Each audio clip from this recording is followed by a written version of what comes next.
माझा एक प्रश्न आहे तुम्हा दोघांना की खडकवासला धरण कोणी बांधलंय हे तुम्हाला माहिती आहे का? वास्तविक नाही, खरंच नाही. खडकवासला धरण कोणी बांधलंय हे तुम्हाला माहिती आहे? नाही ना, मला माहित नाहीये. यांच्याप्रमाणे जर तुम्हालाही माहिती नसेल की खडकवासला धरण नेमकं कोणी बांधलंय तर हा व्हिडिओ नक्की बघा.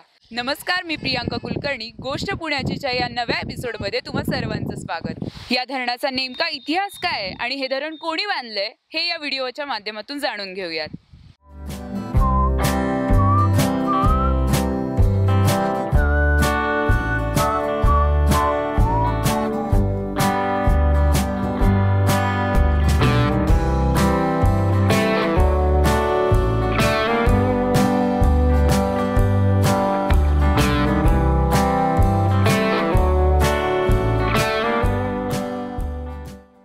खडकवासला हे धरण मोठ्या नदीवर बांधलेलं धरण आहे. पुणे शहराला पाणी पुरवठा करणाऱ्या धरणांपैकी हे एक प्रमुख धरण आहे. गेली कित्येक वर्ष पुणेकरांची तहान भागवण्याचं काम खडकवासला धरण करतायत. खडकवासला धरणाची पाणी साठवण क्षमता 1.97 अब्ज TMC इतकी आहे.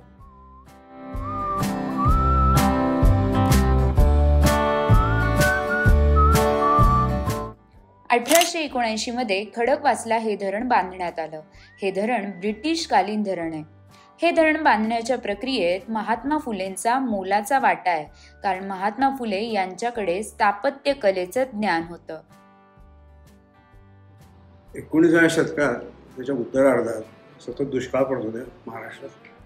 त्यामुळे ब्रिटिश सरकारला सिंचनामध्ये पाटबंधाऱ्यामध्ये लक्ष घालावं लागलं आणि त्यांनी स्वतंत्र पाटबंधारे विभागाची स्थापना 1867 साली केली. खडकवासल्याच्या बाबतीत केवळ बंधारा नाही आहे, खडकवासल्याच्या बाबतीत धरण आहे, जलाशय आहे आणि कालवे आहे. त्याच्यामुळे खडकवासला हा या एका अर्थाने भारतातलं महाराष्ट्रातलं पहिलं मोठं धरण हा ह्याचा आहे. आता आकडे सांगितलं आश्चर्य वाटेल. त्या धरणाचं काम 1864 साली सुरुवात झाली. 1879 साली ते पूर्ण झालं. मोठ्या नदीवर धरण, जलाशय आणि कालवे अशी रचना असलेला पहिला प्रकल्प म्हणजे खडकवासला. त्याचं संकल्पन, डिझाईन हे मोक्षगुंडम विश्वेश्वरय्यांनी केलं होतं. बांधकाम अर्थातच त्या काळच्या ब्रिटिश सरकारने केलं. त्यावेळी ते 4 वर्षात पूर्ण झालं आणि खर्च त्यावेळच्या टर्म्समध्ये 65 लाख रुपये खर्च आला होता. खडकवासला धरणाच्या बाबतीमध्ये सांगायची गोष्ट अशी की ते एकच प्रोजेक्ट असं नाही आहे, ते कॉम्प्लेक्स आहे.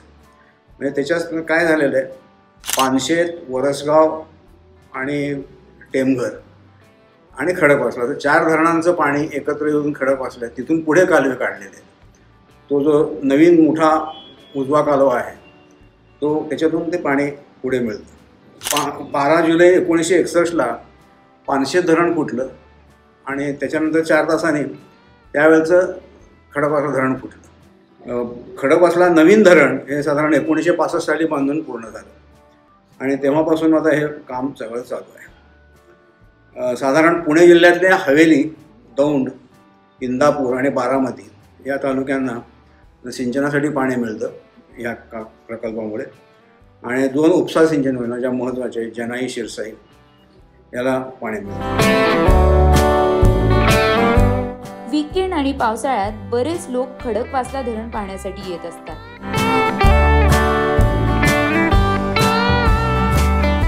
खडकवासल्याबरोबरचं जुनं नातं आहे. प्रत्येक वीकेंड इथे आलं नाही तर काहीतरी चुकल्यासारखं वाटतं. एक पुणेकर म्हणून तर त्या नागरिकांनी इथे आलंच पाहिजे. इथली जी मजा आहे किंवा इथे ज्या काही या वातावरणामध्ये जी कांदा भजी, जी मॅगीची चव आहे ती कुठेही मिळणार नाही. ती घरी म्हणून बसून मिळत नाही. ती या वातावरणात येऊनच बघावी लागते आणि अनुभवावी लागते. इथे आल्यावर इतकं प्रसन्न वाटतं, म्हणजे रोजच्या धाकधुकीच्या जीवनातनं इथे येऊन खूप रिलॅक्स वाटतं. इथल्या वातावरणात येऊन म्हणजे निवांत क्षण म्हणतो आपण जो आयुष्यातला, तो आपण इथे छान रिलॅक्स होऊ शकतो इथे. काही दिवसांपूर्वी पुण्यात झालेल्या मुसळधार पावसामुळे खडकवासला धरणाचे दरवाजे उघडण्यात आले होते.